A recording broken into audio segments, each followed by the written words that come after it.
गुंडों का, लुटेरों का गुट बनाकर आए थे और हिंदुस्तान को लूटते रहे। तलवार की नोक पर लाखों करोड़ों लोगों को सलवार पहनाया।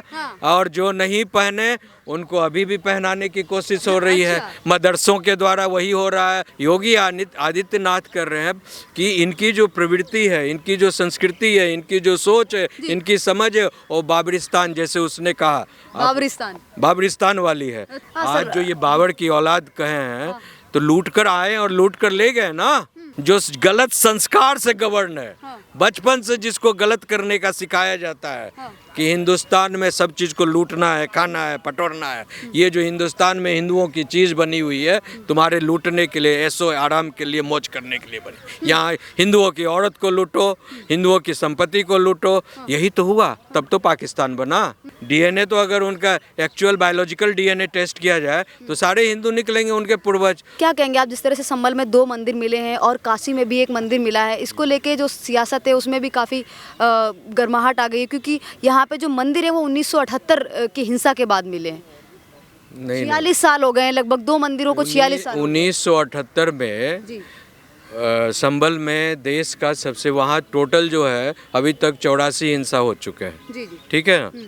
उसमें 1978 में सबसे बड़ा हिंसा हुआ था, उसमें 185 लोग मारे गए थे और 90% जो 90% है, केवल 2 मुस्लिम मरे थे, बाकी सारे हिंदू मरे थे। It was a butchered, it was a genocide, you know, Hindu genocide. और उसके बाद जो है वहाँ से सारे ज़्यादातर 90% जो हिंदू जो लोग थे, जो परिवार थे वहाँ, वो सब पलायन कर गए, भाग गए, घर द्वार छोड़कर भाग गए। तो उन्होंने, मुसलमानों ने वहाँ का जो था कैप्चर कर लिया। कोई तो बेचकर भागे, कोई ऐसे छोड़कर भाग गए तो कैप्चर कर लिया। और जो मंदिर परिसर था, इनको तो सबसे ज़्यादा जो परेशानी है मुसलमानों के, हिंदुओं के मंदिर से है, हाँ, कि बुत परस्ती नहीं चलने देंगे। बुत परस्ती का मतलब होता है मूर्ति पूजा नहीं करने देंगे तेरे को। मेरे अल्लाह का फरमान है, तेरे को मूर्ति पूजा नहीं करने देंगे, चाहे तू कहीं भी रहे। कई कुओं की खुदाई की गई तो उसमें मूर्तियाँ सामने आई हैं। वही तो बता रहा हूँ, मंदिर तोड़कर कुओं में फेंक दिया गया। और कुआं का भी हम लोग हिंदू लोग पूजा करते हैं। हिंदू लोग हर चीज़, ऐसे चीज़ों को पूजा करते हैं जो प्राकृतिक रूप से मनुष्य को लाभ पहुंचाता है। ठीक है ना। हम उसको सम्मान, हाँ, पूजा का मतलब हुआ सम्मान देना। पूजा का मतलब ऐसा नहीं है कि हम ये हैं, वो सम्मान देने की बात है। तो कुआं की भी पूजा करते थे, तो कुआं को भी बंद कर दिया उसने। वहाँ जो मंदिर थी, हाँ, उस जितनी भी मंदिर थी सबको जो है उसको ढकटोप दिया, उसको ईंट मिट्टी से ढकटोप को। मतलब बेसिकली वहाँ पर एक संबल जो है, आने वाले कल्कि भगवान का जो अवतार का ये लिखा हुआ है, वेदों में भी लिखा हुआ है, पुराणों में भी लिखा हुआ है कि वहीं होगा। तो उन्होंने देखा कि भाई इसको कैसे, वहाँ पर 85 से ज़्यादा मंदिर बने हुए थे चारों तरफ, जहाँ पर मस्जिद बना हुआ है। सबसे बड़ी बात है, सबसे बड़ी बात है कि वो मस्जिद है ही नहीं। वहाँ ASI का जो है सर्वे होकर 1932 में, समझे, जब अंग्रेजों का शासन था, तब से ASI डिक्लेरेशन है वो, समझे। सर, योगी आदित्यनाथ भी इसको लेके बोल रहे हैं। जियाउर रहमान के जो दादा हैं, उन्होंने बहुत पहले कहा था कि जो हम हैं वो बाबर की औलाद हैं। वंदे मातरम नारा हम क्यों लगाएं आखिर, इसको लेके भी योगी आदित्यनाथ ने बोला ये वही लोग। बाबर का औलाद है तो जाना बाबरिस्तान जाना। अच्छा। तो जाना बाबरिस्तान। यहाँ हिंदुस्तान में क्या कर रहा है? ये तो हिंदुस्तान मतलब हिंदुओं का स्थान है ना। तो यहाँ क्या कर रहा है? जा अपने घर में जा, तुम बाबर की औलाद है तो बाबरों की जाओ, वहाँ पर बाबर का कब्र है अफगानिस्तान में, जा वहाँ जा। यहाँ क्या कर रहा है तू? सर, आपके अंदर काफी गुस्सा दिख रहा है। गुस्सा क्या है का है? ये तो सत्य है ना। आपने कहा ना कि उसने कहा कि हम बाबर की औलाद हैं, हम वंदे मातरम नहीं बोलेंगे। तो जो जिस देश में जहाँ पर वतन की इबादत, वंदे मातरम, वंदे मतलब हे माँ, हे धरती माँ, हे देश, मैं तेरा बंधन करता हूँ, मैं तुम्हें सम्मान करता हूँ कि तेरी धरती को, तेरी संस्कृति को सम्मान करता हूँ। उसको जो आदमी यहाँ का रहने वाला बोले कि मैं ये मानता ही नहीं, मैं बंधन इस धरती का, इस देश का, इस समाज का नहीं करूँगा, मैं तो बाबर की औलाद हूँ, तो तू जा, जहाँ से निकला वहाँ जा। सर, एक और मुद्दा यहाँ पे सामने आ रहा है कि जो संभल में इस तरह की घटना आ रही है कि जियाउर रहमान जो है उनके घर के द्वारा और कई ऐसे मदरसे हैं जिसके द्वारा वहाँ पे लोकल लोग हैं उनको बिजली दी जा रही है। हालांकि बिजली विभाग ही बिजली की चोरी का पता लगाने गया था, इसी दौरान मंदिर मिले। मतलब बिजली चोरी, एक सांसद वहाँ के जियाउल रहमान, उनका उन पे केस भी कर दिया गया है, वो इन्वॉल्व हो रहे हैं। मेरी बात सुनो, सांसद हो जाने से क्या होता है? भगवान हो गया क्या वो? एमएलए, एमपी, मिनिस्टर या कोई जज बन गया तो भगवान तो नहीं ना हो गया। तो जो नियत और नियति से, गलत नियत और गलत नियति से गवर्न है, जी। जो गलत संस्कार से गवर्न है, हाँ। बचपन से जिसको गलत करने का सिखाया जाता है, हाँ। कि हिंदुस्तान में सब चीज़ को लूटना है, खाना है, पटोरना है, ये जो हिंदुस्तान में हिंदुओं की चीज़ बनी हुई है तुम्हारे लूटने के लिए, ऐसो आराम के लिए, मौज करने के लिए बनी। यहाँ हिंदुओं की औरत को लूटो, हिंदुओं की संपत्ति को लूटो, यही तो हुआ, तब तो पाकिस्तान बना। आज जो ये बाबर की औलाद कहे हैं तो लूट कर आए और लूट कर ले गए ना, लूट कर ले गए ना। सर आप वकील हैं, आपको नहीं लगता कि निष्पक्ष होके आप मतलब निष्पक्ष, इससे बड़ा निष्पक्ष की बात क्या हो सकती है? हाँ। आपके घर में, जी। आपका भी एक घर समाज होगा ना, जी। आपके घर में कोई घुसकर कोई चीज़ लूट ले, अब बाद में जो है वो कहे कि नहीं जी मैंने लूट लिया, मैंने कब्जा कर लिया, ये मेरा हो गया, हाँ, मेरा हो गया। योगी आदित्यनाथ भी कह रहे हैं कि जो तो फिर बांग्लादेश कानून में जो कौन सा कानून है जो हिंसा को अंजाम दे रहे हैं, जो हिंदुओं पे अत्याचार कर रहे हैं, उनका डीएनए और संभल में जो हिंसा कर रहे हैं उनका डीएनए एक ही जैसा है? बिल्कुल है। प्रवृत्ति की बात कर रहे हैं वो, संस्कृति और प्रवृत्ति की बात करें। यहाँ डीएनए से कोई फिजिकल ये नहीं है कि डीएनए तो अगर उनका एक्चुअल बायोलॉजिकल डीएनए टेस्ट किया जाए तो सारे हिंदू निकलेंगे, उनके पूर्वज। वो बेसिकली योगी आदित्यनाथ कर रहे हैं कि इनकी जो प्रवृत्ति है, इनकी जो संस्कृति है, इनकी जो सोच है, इनकी समझ है, और बाबरिस्तान, जैसे उसने कहा, बाबरिस्तान वाली है। अच्छा। जैसा आपने अभी थोड़ी देर पहले योगी आदित्यनाथ ये कह रहे थे कि जो जियाउल रहमान है, उनके जो दादा हैं, उन्होंने इस तरह बोला था कि हम तो बाबर की औलाद हैं, हम वंदे मातरम की बोले। हाँ, तो वही तो बोल रहा हूँ ना, सोच और प्रवृत्ति और संस्कृति बाबरिस्तान वाली है। हिंदुस्तान से कोई मतलब नहीं। हिंदुस्तान उनका एक वाए थे, एक गुंडों का, लुटेरों का गुट बनाकर आए थे और हिंदुस्तान को लूटते रहे।